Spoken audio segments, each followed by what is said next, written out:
All right. Imagine, if you will, one of your friends is having a party. It's a girls' night out. This was happening to a friend of mine. I wasn't there at the time, but my friend who worked for me. I can't give you any names because it's disrespectful to the victim. But it's a horrific occurrence that took place. A young lady, a friend of mine, she's going to a party. She prepares for 2 weeks for this party because it's the 21st. Birthday party, like? Yeah, no men allowed, just a girls' night out. I, at the time, was working at a nightclub. I'm not going to give you the name of, but it was quite a famous nightclub. So the girls were happy about that because being a doorman, I couldn't let them in. You know, for free. Come on, girls, enjoy yourself. So that was all arranged.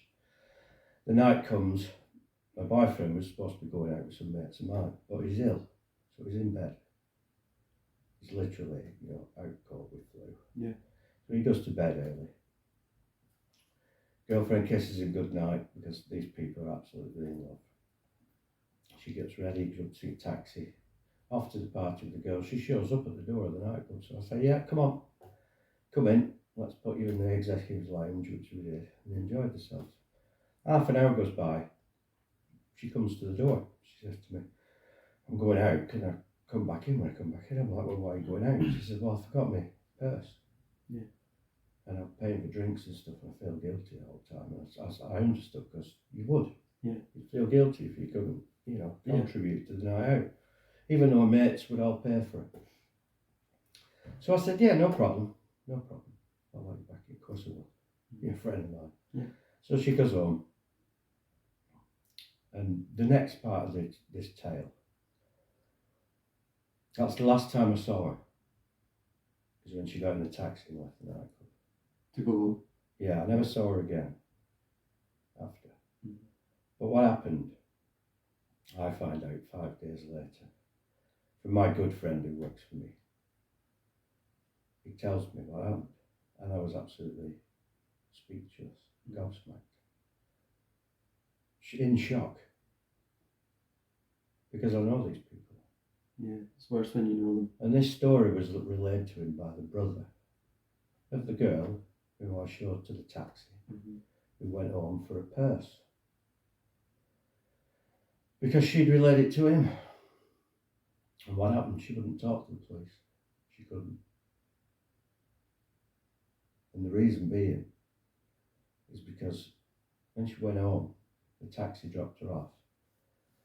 In the front of her house, there's like 9, 10 police cars and an ambulance, all flashing the lights at 10 o'clock at night.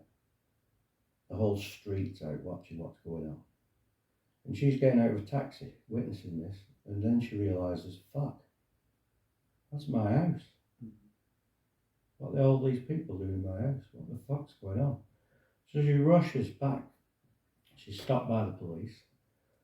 She tells me who they are, so they're like, oh fuck, what do we do? And she just runs past them, because she's running into the house. What the fuck hell's going on? My husband. Well, she wasn't married, but yeah, boyfriend. You know what I'm saying? Actually, Lived together for fucking 6 years. They're deeply in love. So she's worried. So she's panicking, passing through all these people, all dressed in bio uniforms. Yeah. The white. CSI type. Yeah, yeah, the white clothes. Tyvek.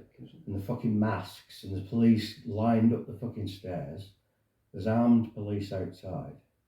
The whole place looks like something out of a fucking movie. Yeah. So she's panicking, rushing through all this. She's stopped by a DCI officer. And he says, well, you better come with me. Now prepare yourself before we go into this bedroom. And she's like, yeah, panicking, just, not realising what he's actually saying, I'm sure. Probably in shock still. But from what I'm told, yeah, she went into the room. But before I get to that, let me just fill in a part I kind of missed out. You see, because what nobody realised is that when she got home and she witnessed all these lights outside the house, the ambulances, the police, That was the second time she'd gone home. She only told this to her brother. Right. Because she did go home. She went to her house, walked up, no, everything's quiet, the whole place is still. She opens the door, she goes in, she walks upstairs. She doesn't turn the lights on because she doesn't want to disturb her boyfriend who's ill in bed. Yeah. So she just walks through the house like you would, because you can walk through your house at Yeah. night with no lights on. Yeah. You know exactly where you are. Yeah. And what you're doing. So she runs upstairs, runs in the bedroom. Her purse is on the side. She sees her boyfriend, you know, the silhouette of him through the curtain, you know, the moon coming in through the curtains. She kisses him on the head because she knows he's asleep. And she goes out, back downstairs, out, back to the party. She's heading back to the party. She realises she didn't lock the door. Okay. So she says to the taxi driver, can you just take us back? I haven't locked my door. So he did. He just turned round. Space of 15 minutes. Yeah. When she gets back, that's when she sees the lights. Right. Okay, she goes in the house. We're back now where she's panicking and running up the stairs. And she met this officer and he says, prepare yourself when you go in this room. I don't want you to go in this room, but prepare yourself because she wanted to go in this fucking room. Where's my boyfriend? So she goes in. The bed's covered in blood because all the lights are on. Yeah. Her boyfriend's head is on the pillow next to his severed torso. Yeah. So his head's been cut off. So she wouldn't realise that when she went in initially. If anything had. What shocked her the most is the fact that she said it was such a clean cut. That's how much detail she was taking in this moment. This horrific scene. Can you imagine? Your boyfriend's lied on the bed. My partner. And his head's on the pillow where you lie. You know? And she's just like stunned. The DCI officer says to her, that's not your boyfriend, your husband. She said, my boyfriend. And she's cold and stunned. She told it in absolute detail to her brother. I couldn't believe it. This is why I was so shocked when I was hearing this. And he says, okay, come on. And she's saying, no, I want to go, what's going on? What the fuck happened? I've only been gone 15 minutes. Yeah. She's saying that to him. In that 15 minutes, someone's got in the house, okay, killed her boyfriend, got his head clean off. There's fucking blood everywhere. And the DCI officer's saying, you know, it's been murdered, clearly. And come on, get out of that, you know, let's get out of this place. He just wanted to get her out because he didn't want her to turn round. Right. So she's like, what do you want me out of here for? And he's like, I don't want you to see what's on the wall. So she turns around and looks what's on the wall. And in blood on the wall, it says, aren't you glad you didn't turn the light on? P.S. Thanks for the kiss. She kissed the killer on the head. Shit. And she went back to pick the purse up. Fucking hell. And in that time, he'd killed her husband and left the house. And it had never been found. I mean, I feel sick. Yeah. Telling you. So how did right the now, police my get stomach. onto it then? Yeah. So how did the police get onto it then? She just went insane. Yeah. And to this day, she's in an insane asylum.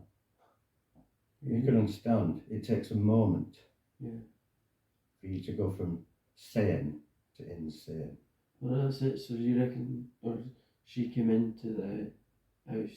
She went mad the moment she realised she kissed the killer on the head. Yeah, went all the way through that. He was effectively done it or in the house. He'd have probably done it at the point she kissed him. Her husband was probably already there. Yeah, and he was. And he's just lied there in bed next to the body.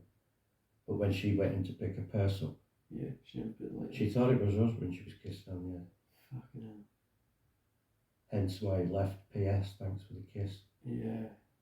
Can you imagine? No, but. Yeah, she fainted then and police carried her out and she went to the ambulance and that's her brother. But she woke up, she relayed every detail to her brother.